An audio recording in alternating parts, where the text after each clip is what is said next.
हरे कृष्ण। अध्याय 10 श्लोक संख्या 39।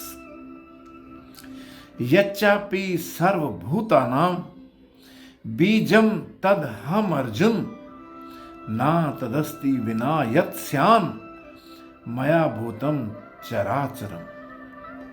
हे अर्जुन, समस्त प्राणियों की उत्पत्ति का कारण बीज मैं हूं। चलने वाला प्राणी हो या स्थिर रहने वाला प्राणी हो, ऐसा कोई नहीं जो मेरे बिना अस्तित्व में आया हो।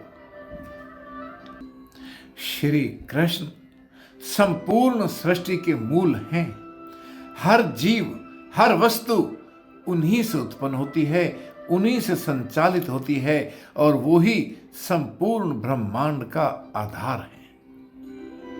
मित्रों, धरती में जो बीज हम बोते हैं उसमें एक अव्यक्त जीवन तत्व होता है जो बाद में व्यक्त होता है। वो बीज पहले अंकुरित होता है, उससे जड़ें बनती हैं, ऊपर तना बनता है और वही तना एक दिन विशाल वृक्ष बनता है। वृक्ष बनने के बाद उस वृक्ष का जैसे बीज से जैसे कोई संबंध नजर नहीं आता, जबकि उसके बनने का कारण वही बीज होता है।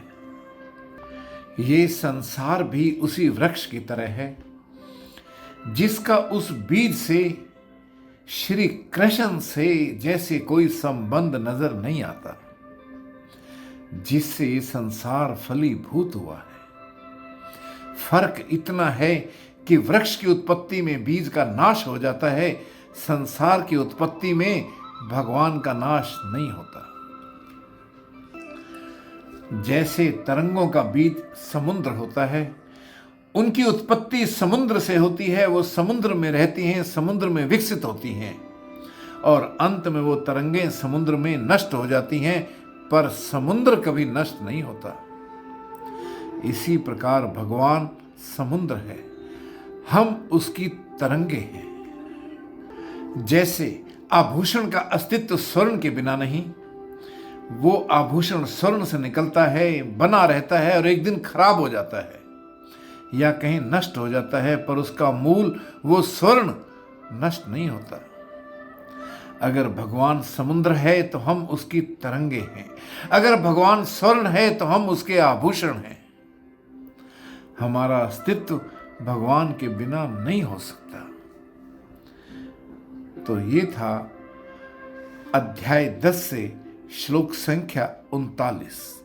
हरे कृष्ण।